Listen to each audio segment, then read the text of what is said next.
Hey Anne Arundel County, it's Dan the Pub Ed Man back with another safety tips video. And today what we're going to cover is what exactly happens when you dial 911. And in order to do that, I brought 3 expert fire communication operators in here to explain exactly what happens, what they do, and what you need to do when you dial 911 in an emergency. Hello, I'm Jenny Mearman. I'm a fire communications operator here at Anne Arundel County Fire Department. I've been with Anne Arundel County Fire Department for 1 year.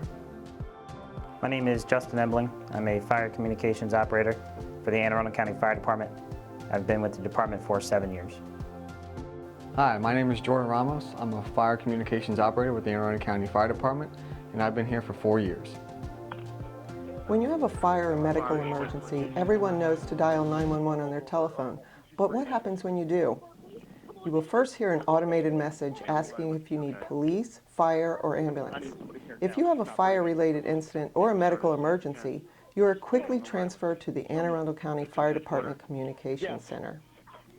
Our operators are trained to answer calls of various types, whether the caller is using TTY for the hearing impaired, text to 911, or calling in on a landline or mobile phone. We are also trained and equipped to handle calls where there may be a language barrier using our language line. This is a service that connects our operator with a translator capable of interpreting any known language. From the moment your call is received by the Fire Communication Center, trained fire communication operators focus on gathering pertinent information in a quick and efficient manner with one goal in mind: to get the type of help that's needed to the correct location in the quickest time that's safely possible. Once your call is connected to the fire department call center, our operators will have a series of questions that must be asked in order to get the appropriate response to your emergency.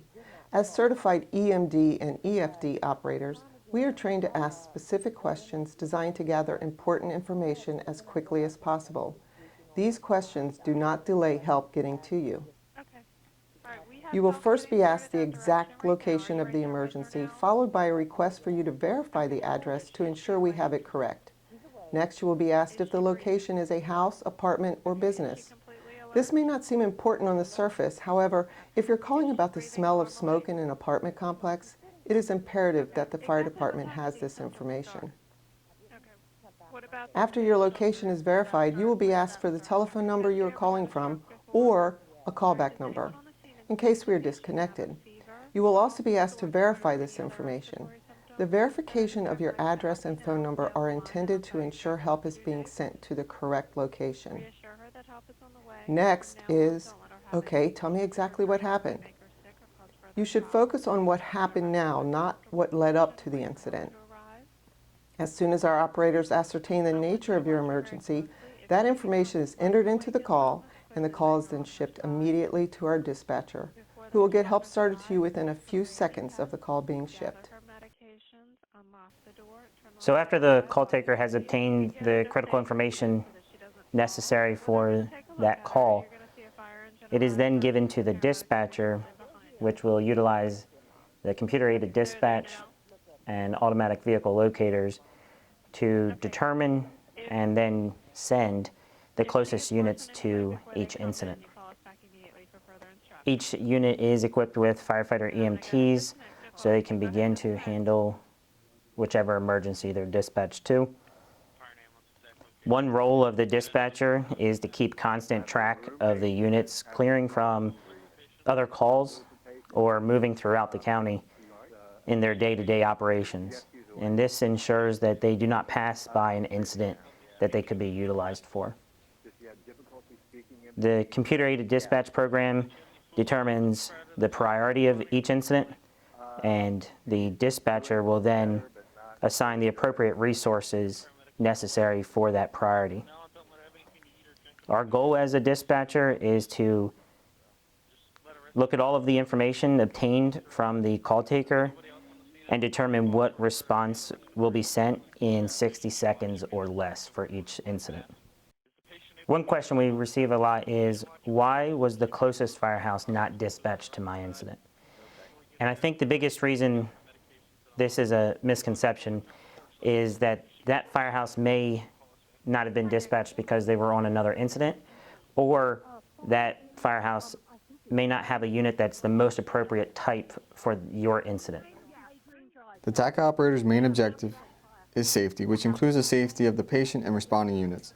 Even before the call is dispatched, the TAC operator is reviewing the call and preparing to provide the notes to the responding units, whether it be a specific location of the patient, a vehicle description, or any other notes that pertain to the call, because what the TAC operator wants to do is paint a picture for the responding units so that they have somewhat of an idea as to what they're responding to. Now, while units are en route to the call taker is adding notes to the call, and the TAC operator is in charge of giving those notes to the responding units. The call taker will also be giving the caller some PAIs, which are the pre-arrival instructions such as CPR instructions, or PDIs, or post-dispatch instructions such as putting away any family pets, gathering up the patient's medication, and unlocking the front door. After units arrive on scene, it's the TAC operator's job to listen to the incident or incidents on their channel, and if the units need any additional resources, it's the TAC operator's job to inform the dispatcher so those additional units can be dispatched. It is also the TAC operator's job to add notes to the call while units are on scene. For instance, if it's a structure fire, the TAC operator is to add any if not all notes pertaining to the incident while units are operating. While units are operating on the scene, things can change in a split second, so it's important that the TAC operator have good listening skills. I want to thank the 3 FCOs you brought in today for that great information. I want to thank them for covering what happens when you dial 911, how we dispatch units, and what exactly they do and why you need to stay on the line during a 911 call. I also want to thank you for your time.